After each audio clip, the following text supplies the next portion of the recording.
დავბრუნდით პირდაპირ ეთერში და წარმოგიდგენთ ჩვენი გადაცემის სტუმარს, ჯვართამაღლების სახელობის ტაძრის წინამძღვარს დეკანოს თეოდორე გიგნაძეს. დაგლოცეთ მამაო. ქრისტემ დაგლოცოთ. მადლობას მოგახსენებთ ჩვენთან სტუდიაში მოგზაურობისთვის და გილოცავთ დიდმარხვის დაწყებას. მამაო, დაიწყო დიდმარხვა, რომელსაც წინ უძღოდა რამდენიმე კვირიანი მოსამზადებელი პერიოდი. დაიწყო მარხვა, რომელიც გამორჩეულია თავისი სიმკაცრით, თავისი ხანგრძლივობითაც, თუმცა ძალიან ბევრ ადამიანს უჩნდება შეკითხვა. რა არის მარხვა? რატომ მარხულობთ? უფალი შეგვეციოს. საერთოდ უფალმა ჩვენ პირდაპირ დაგვევალა, რომ წარვიდეთ და წარვედით და მოვიმოწაფენით ყოველი წარმართი. წარმართი შეგვიძლია განვაზოგადოთ და ყოველ ადამიანს, რომელსაც ღვთის სიტყვა არ გაუგორნია, ან გაუგია, მაგრამ ისე არ გაუგია, როგორც უნდა გაეგოს. ან ჯერ სულიერი ცხოვრება არ დაუწყია. ჩვენ ვალდებული ვართ, რომ მათ მიუტანოთ, ვახაროთ ის მოძღვრება, რაც ქრისტემ მოგცა, ვახაროთ ქრისტეს მოსვლა, ვახაროთ ადამიანის გადარჩენის დასაწყისი და რომ თითოეული ადამიანი გახდეს ქრისტეს მოწაფე. ანუ ეკლესიის ერთ-ერთი უპირველესი დანიშნულება არის მისიონერობა. ახლა მე კითხვა მიშდება, რამდენად მისიონერულია, მაგალითად, როცა ადამიანის არ დაუწყია სულიერი ცხოვრება, არის ის რა არის ქრისტიანობა და მას შესთავაზებ რაღაც თელი წესების და ნორმატივების კრებულს, რომელიც მან უნდა აღასრულოს, ან არ უნდა აღასრულოს.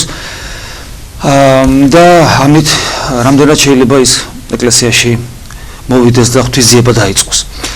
მე ამას ხას უსვამ, იმიტომ რომ მარხვაც ესეთი ნორმატიული აქტად შეიძლება ჩაითვალოს ადამიანისათვის, რომელიც ქრისტიანულად არ ცხოვრობს და ის მოდის და გეკითხება რა ვქნა, რა გავაკეთო და ჩვენ ვეუბნებით, იცი რა, იმარხულე.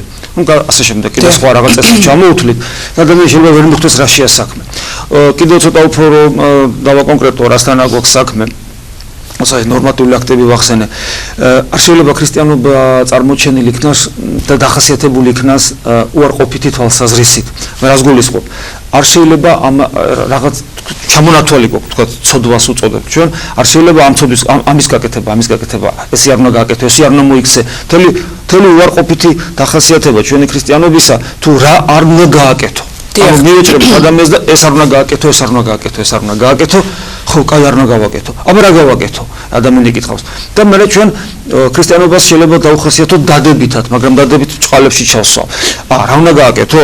უნდა იმარხულო, ტაძარში უნდა იარო, უნდა დილას აღამოს რაღაც წაიკითხო და კვლავ რაღაც წესების შესრულებაზე მიუთითებთ და თითქოს დადებითად წარმოვაჩენთ ქრისტიანობას, მათ შორის მარხვაზეც მიუთითებთ, მაგრამ ეს კიდევ ვიმეორებ დადებითი დახასიათება ქრისტიანობისა კვლავ ჭყალებშია, იმიტომ რომ ესეც არ არის სინამდვილეში დადებითი დახასიათება, ეს რაღაც კანონები, წესები, კიდევ ვიმეორებ, ერთგვარი ნორმატიული აქტები, მკვდარი სქემები და აი ეს ყველაფერი ამგვარი დამოკიდებულება ქრისტიანობასთან ანტიმისიონერულია და აი წარმოგიდგენთ მოციქულები რომის იმპერიაში, წარმოგიდგენთ პავლე მოციქული წავიკითხოთ რა თავისუფლებაა მის სიტყვებში და წარმოგიდგენიათ მიდიან მოციქულები და ესაუბრებიან რომაელებს წესები როგორ შეასრულონ.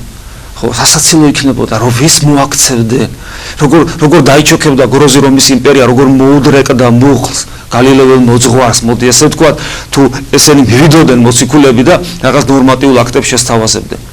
ასევეა დღევანდელ შემთხვევაშიც ჩვენ არსი უნდა დავინახოთ ჩვენ თვითონ ქრისტიანობისა და ეს არსი ვაჩვენოთ ყოველ ადამიანს და შემდეგ ველაპარაკოთ უკვე მარხვაზე. ძალიან ბევრი ადამიანი იცავს მარხვას და ბევრი ადამიანი პირველ ნაბიჯებს დგას სწორედ ეკლესიურ ცხოვრებაში დიდ მარხვის პერიოდში. ანუ პირველად შეიძლება ცხოვრებაში იცავდეს მარხვას და ეკლესიურ ცხოვრებას იცავდეს, მაგრამ რამდენად ხედავთ ჩვენ არსს ქრისტიანობისას? ეს ადამიანები, რომლებიც ცდილობთ ვიცხოვროთ ეკლესიურად. პირველ რიგში ალბათ ეს არსი უნდა დავინახოთ და როცა დანახული იქნება არსი ქრისტიანობისა, მაშინ იმ წამსვე ჩვენთვის გასაგები გახდება თუ რატომ მარხულობთ. ნებისმიერი ადამიანი მიხვდება ცოტა თუ ღრმად ჩაუფიქრდება, რომ ღმერთისათვის არანაირი მნიშვნელობა არ აქვს თუ ადამიანი რას ჭამს. მუცელი საჭმლისათვის, საჭმელი მუცლისათვის გახსოვთ ეს მასხურის სიტყვები. ხო, აი ეს ისეც რომ არ იყოს მნიშვნელოვანი მამაო, კვების შეზღუდვას გულისხმობ, ალბათ არ იქნებოდა მაშინ დაწესებული. ესეც ხომ მნიშვნელოვანია. მნიშვნელოვანი არის, მაგრამ არსის გაგების მერე. არ არსებობს რელიგია, სადაც გარკვეული აკრძალვები საჭმელთან დაკავშირებით არ იყოს. ხო? ნებისმიერ რელიგიაშია ეს. თვით არარელიგიურ თქვათ რაღაც გაერთიანებებში, ამ სამხედროებებში თქვათ საჭმელთან დაკავშირებული რაღაც შეზღუდვები ეს საერთაშორისო ორგანიზაციაც უხდება და ეს ყველგან არის, ყველა მიმართულებით არის, მაგრამ ქრისტიანობას საჭმელთან დაკავშირებით განსაკუთრებული დამოკიდებულება აქვს. და ყველაფერი ისევ და ისევ ქრისტიანული სარწმუნოების არსიდან გამომდინარეა. ის რომ უპირველეს ყოვლისა ის რომ ადამიანს დაანახო მიზანი, საზრისი, რისთვის ცხოვრობ, არა მარტო რისთვის ჭამა ან არ ჭამა, საერთოდ რისთვის ცხოვრობ, რისთვის არსებობ, როგორც არსება, როგორც ბიოლოგიური არსება, როგორც სულიერი არსება, შენი ადამიანობის მიზანი რა არის? როცა ადამიანებს ჩვენ ვაჩვენებთ ცხოვრების აზრისი შეიძლება იყოს მხოლოდ და მხოლოდ ცოცხალი პიროვნული არსება, ყოვლის შემძლე, შემოქმედი ღმერთი, რომელიც არის ჩვენი სამშობლო, ჩვენი მარადიული სამყოფელი, თავად ღმერთია. აი მერე უკვე და ცხოვრების აზრისი, სიცოცხლის წყარო. აი ნახეთ რა სიტყვა ითქვა სიცოცხლის წყარო. რატო ჭამს ადამიანი? ცოცხალი იყოს. რატომ ჭამს ადამიანი? აბა არ შეჭამდა მოკვდები. ყველამ ვიცით ეს. ანუ და ამ დროს მე ვიკლებ სიცოცხლის წყაროს, ანუ ვიზღუდავ და მარტო იმით კი არა რომ თქვა ცხოველური არ შევჭამე. ცოტათი შიმშილის გზნობაც მაქვს. ანუ ჩემი ორგანიზმი რაღაც რის დეფიციტს განიცდის? სიცოცხლის წყაროს დეფიციტს განიცდის. ხედავ და ამ დროს ჩემი მიზანი არის სიცოცხლისკენ სწრაფვა, სიცოცხლეში მყოფობა, რომელიც ღმერთია და მინდა არ მინდა მე უნდა დავაკავშირო რა კავშირია ღმერთს საჭმელთან ამ შემთხვევაში. და რა თქმა უნდა ყველას გვახსენდება ისტორია მომხდარი სამოთხეში, როცა ადამი გამოიდევნა სამოთხიდან, როცა მან შეჭამა. ანუ ეს ამბობენ ხოლმე, ეს წერია ხოლმე მარხვა და არღვია, მას არ უნდა მიეღო ეს. რა უცნაური რაღაცაა, ხო? რა ხდებოდა? ანუ ადამიანს ჰქონდა მიზანი სწრაფვა სიცოცხლის წყაროსკენ, მას ჰქონდა ურთიერთობა სიცოცხლესთან, ანუ ღმერთთან, ცოცხალ არსებასთან, პიროვნული ერთობა, მაგრამ მისი განხთობა უნდა დაწყებულიყო, განხთობილი არ არის, ის სრულყოფილებას მიღწეული არ, როგორც ქმნილებას სრულყოფილია, მაგრამ სრულყოფილებას მიღწეული არ არის, განხთობილი არ არის, მათ პიროვნული არჩევანი ღმერთო, მე შენთან მინდა გაკეთებული არ აქვს და სიცოცხლის წყარო ღმერთია. უცებ ნახეთ რა უცნაური რაღაც ხდება, ადამი ცნუნებული, გასაგებია შპაკისგან. ადამიანს ემართება ადამი უშვებს შეცდომას, უფრო სწორედ დანაშაულს ჩადის შეცდომიდან გამომდინარეს და ღალატიდან გამომდინარეს. იგი გადაწყვეტს, იგი ფიქრობს, მას გონია, რომ სიცოცხლის წყარო ღმერთი კი არ არის. არამედ ის ნივთიერება, რომელიც ის სამყარო, რომელიც მას მიეცა, რომელიც ამ შემთხვევაში თქვათ რაღაც მისი გარკვეული გამოვლენაა, ხო, ნაყოფი, ხის ნაყოფი, ცნობადის ხის ნაყოფი, მაგრამ ყოველ შემთხვევაში თელი ეს სამყარო მას მიეცა. ანუ ღმერთს სიცოცხლის ჭეშმარიტ წყაროს ზურგს აქცევს, ტრიალდება, იღებს ნაყოფს, ჭამს და ფიქრობს, რომ სწორედ აი ეს არის მისთვის სიცოცხლის წყარო, თვითკმარი სიცოცხლის წყარო, იგი გახდება ვითარცა ღმერთი და მას ჭეშმარიტი სიცოცხლის წყარო არ ჭირდება. ანუ როცა ადამიანმა დააპირისპირა ერთმანეთს ქმნილი სამყარო ღმერთთან და არჩევანი გააკეთა ქმნილი სამყაროს სასარგებლოდ და თავის თავს უთხრა სიცოცხლის წყარო ჩემი არსებობის კი არა, უბრალოდ სიცოცხლის არსებობაზე მეტია, ჩემი სიცოცხლის წყარო არის არა ღმერთი, არამედ ეს სამყარო, კონკრეტული მისი გამოვლინება, რომელიც რა თქმა უნდა ღმერთმა მომცა, მაგრამ ეს არის სიცოცხლის წყარო. და ფაქტობრივად გამოდის, რომ აი ცოდვა რასაც ქვია, ისაც მე ადამიდან თითოეულ ჩვენთაგანში გადმოვიდა, რასაც ჩვენ თითოეული ჩვენთაგანი განვიცდით, ეს ცოდვა სწორედ ამაში ვლინდება. ჩვენ ორიენტირი გვაქვს გარეული.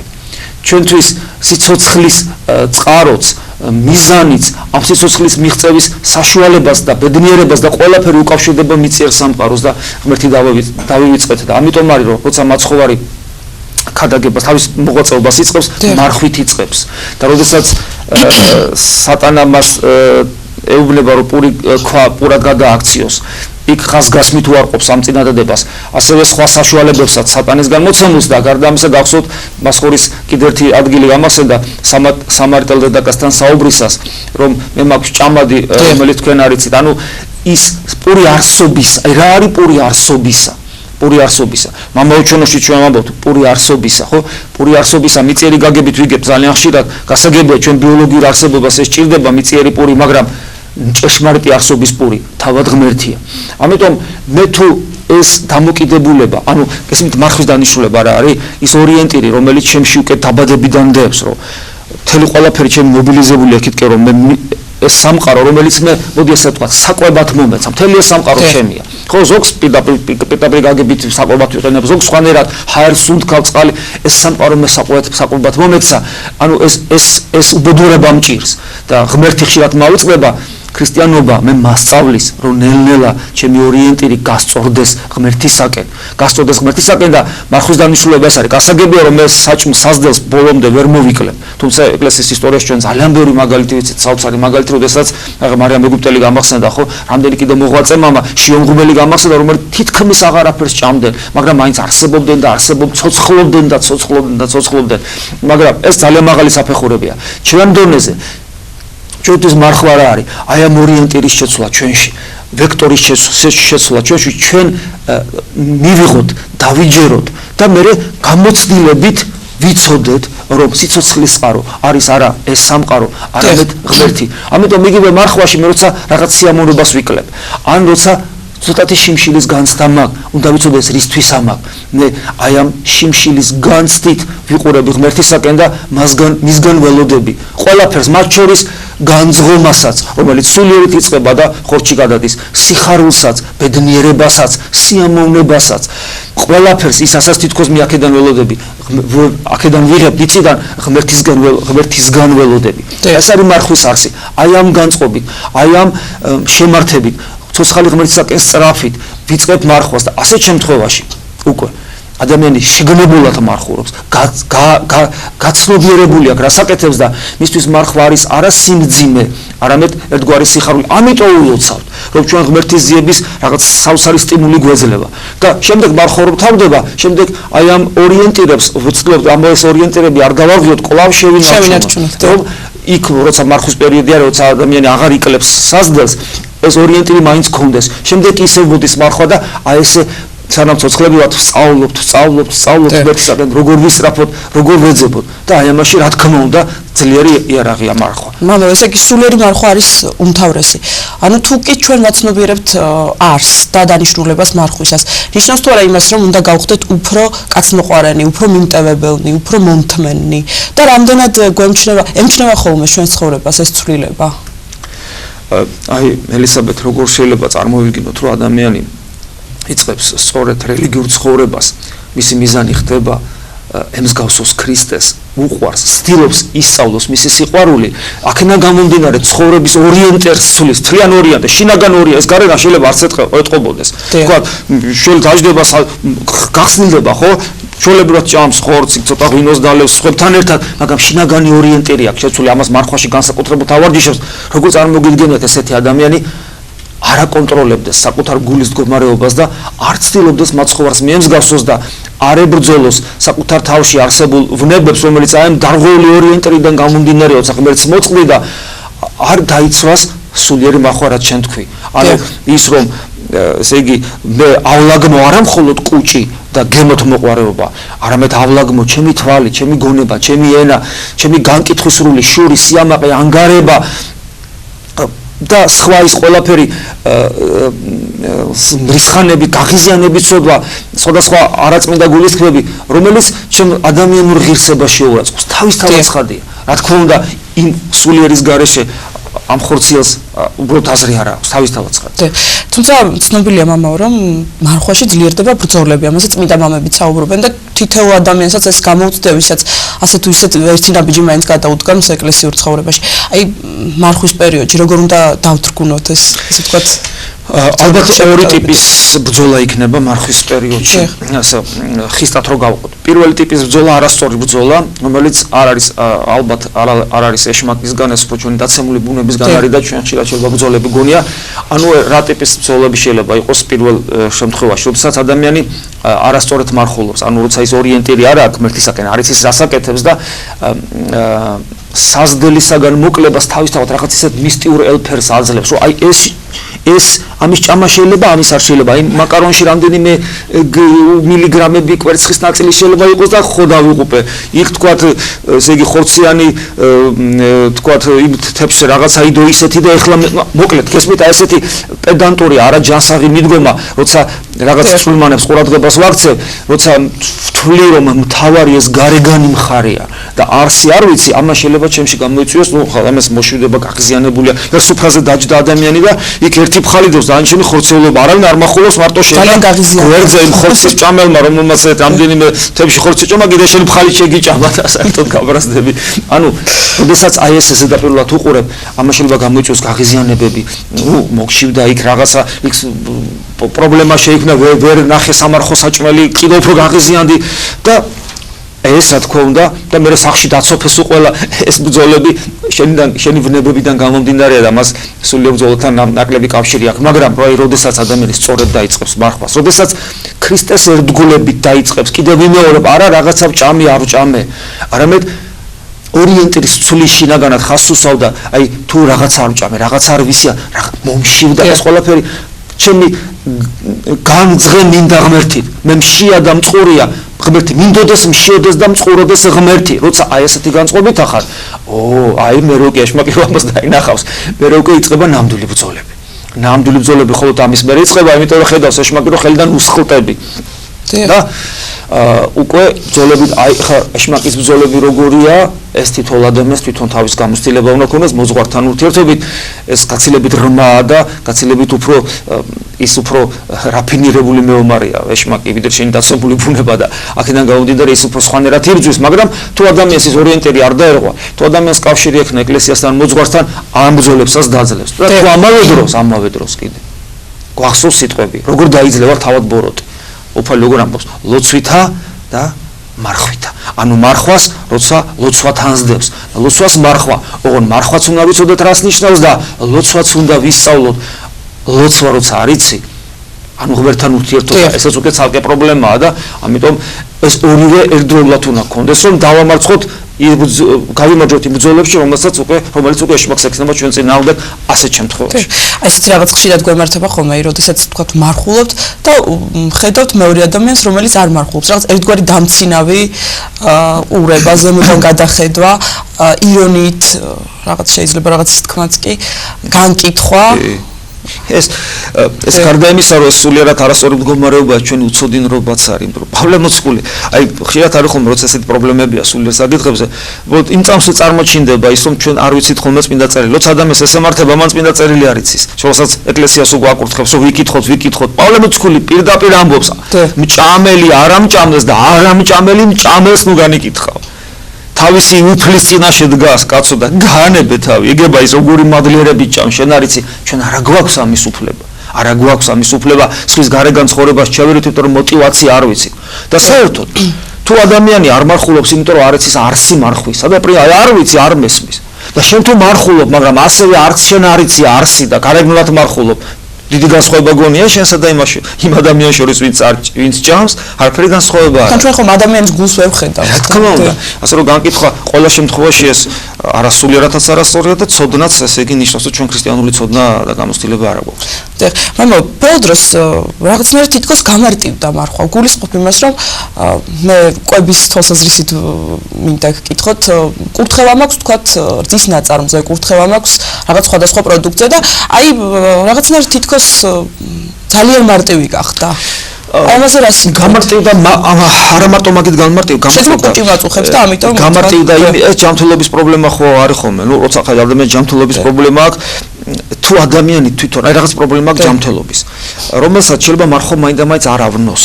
მაგრამ ნუ რაღაც შეიძლება დისკომფორტი, არ ვიცი, ყოველ შემთხვევაში ფიქრობს, რომ შეიძლება ავნოს. თუ ადამიანი თვითონ არ მიდის ქრისტეს გულისათვის გარკვეულ თავგანწირვაზე, რომ რაღაცა მოიკლოს, რაღაცა მოშივდეს, რაღაც ცოტა ეტკინოს და სამაგეროდ ზოგადად ჩვენი რითაც უნდა გამძღეთ, ანუ მშიერი მწყურალითაც უნდა ვიყოთ, ღმერთი ვეძებოთ და კურნალიც ვეძებოთ, თუ ესეთი თავგანწირვა არ არის, მე ხარ როგორც მოძღვარი ვერ ვეტყვი, რომ აბა მიდი ასეთი ღვაწლზე წადი.